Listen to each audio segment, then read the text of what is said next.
What's up everybody? Today's route recon is Dùn Dash.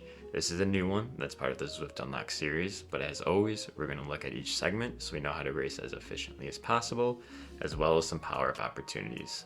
Let's get straight into it, shall we? Including the lead-in, Dùn Dash is a total length of 17.4 kilometers with 138 meters of climbing. The route itself is rather difficult, hitting all of Scotland's most difficult climbs, so expect your legs to be screaming for that final sprint up the Sgurr summit south.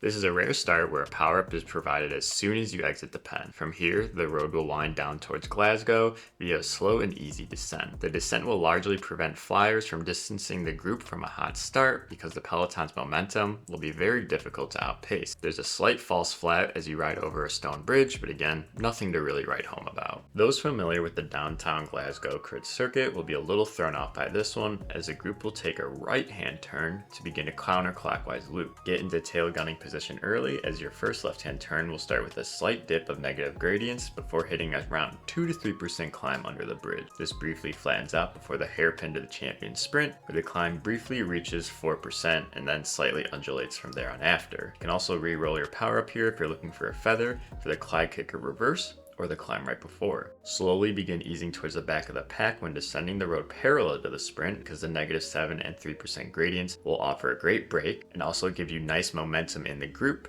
for the early block of red, which hits steady 6% gradients. It even hits over 8% as the road takes a left again. It's only natural for the pack to stretch here, so don't panic and refrain from flying off the front unless you're in a group. The 3 quick descents before the Clyde kicker will give the pack momentum and advantage over any individual flyer. Also, any recovery here is a major advantage down the line. The Clyde kicker is actually far less steep than the climb after the sprint, keeping under 5%, so maintain your confidence and position and make sure to push all the way through the KOM banner. From here you can enjoy the draft and group momentum as you pick up flyers that gave too much on the climb. Upon exiting the downtown area, enjoy another descent and loop around the cobble roundabout near the Sgurr summit climb. There is a brief kick here that reaches 5% at the midpoint, but the group momentum and the descent will allow riders to take this with ease. It will be game on as you reach the Loch and Breakaway Brae KOM. The red line appears as you pass the blue and orange Zwift barriers, starting with what is really a false flat until hitting the switchback 8% gradient. Power through this section with the group because the final portion of this climb is highly draftable,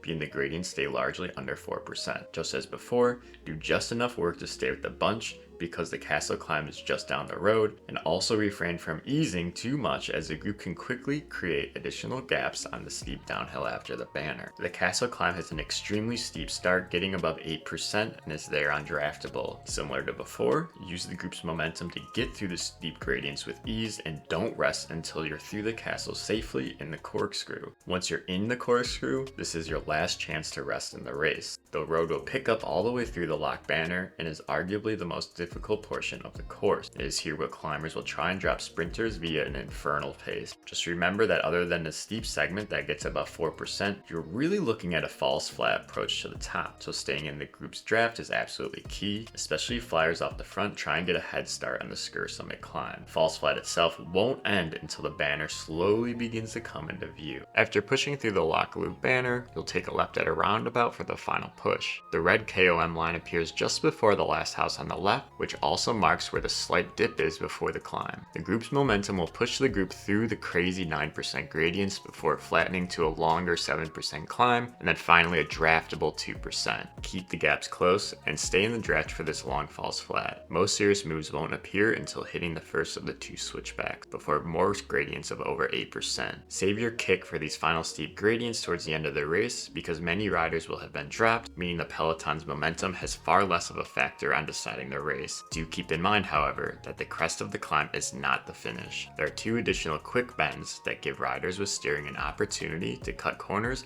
and gain a position or 2 in a bunch sprint. For bike selection, Aero is the way to go. There just isn't long enough climbs to justify a climbing setup. For the fastest rig, make sure you check out Zwift Insider or Zwifter bikes, because new components are released very frequently. Dùn Dash has a total of 5 banners. Feel free to re-roll each time, but smart riders will want to get feathers for the 3 KOMs. For the Clyde Kicker Reverse, you'll have 2 opportunities for a feather. I also wouldn't fault anyone for using a feather on the climb before the Clyde Kick Reverse as it is steeper. For the Breakaway Brae KOM, you only have the Clyde Kicker KOM banner, so you won't get to choose there. But the Sgurr Summit finish will have the Breakaway Brae banner and the Loch loop, meaning you're in some control there. Also, if you're ever being gapped from the group, make sure to use your power up to hang on. I hope you enjoyed this route recon, and if you would like to see it race real time, I should be uploading that video in about 48 hours or so. If there's anything I missed, let me know down below, and if you'd like this sort of thing, please consider liking the video and subscribing. As always, ride hard, ride smart, and bonk beautifully.